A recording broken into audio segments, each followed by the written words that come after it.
like not putting goat meat in between two slices of bread.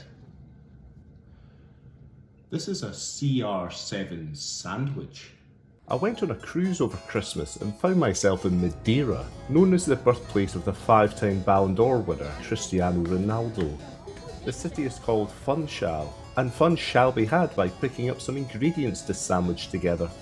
Funchal is actually Portuguese for fennel, so I grabbed a head of it plus some local Madeira wine to pop into my luggage. The next Ronaldo-related cruise stop was the Portuguese capital.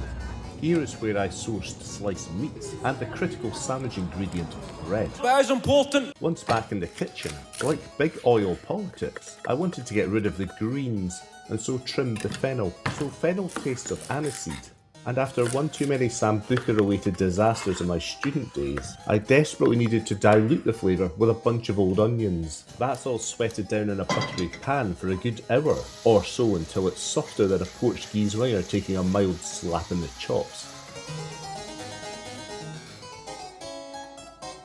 To help with caramelisation, I decided to avoid using a cheap plonk, so treated myself and brought out Madeira wine, if you remember it from earlier.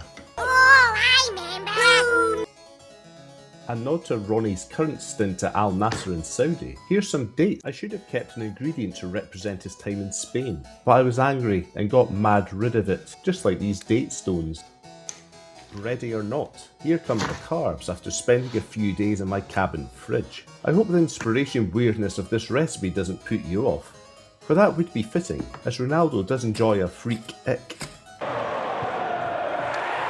Once the toast is crispy, set about it like a leftover Christmas scratch card with a garlic clove.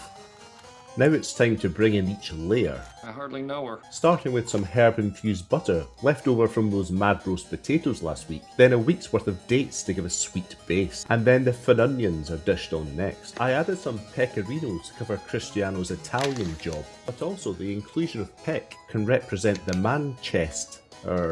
What he's saying was absolutely, well, it was ridiculous. The Portuguese chorizo is added. Like having notice of when your bechamel is going out of date, it's important to know your sausage. Whilst I wrap up the video and the sandwich, I was going to joke about Ronaldo's statue, but I was too worried he would get his team of lawyers to sue. And there you have it. Stick that in your face.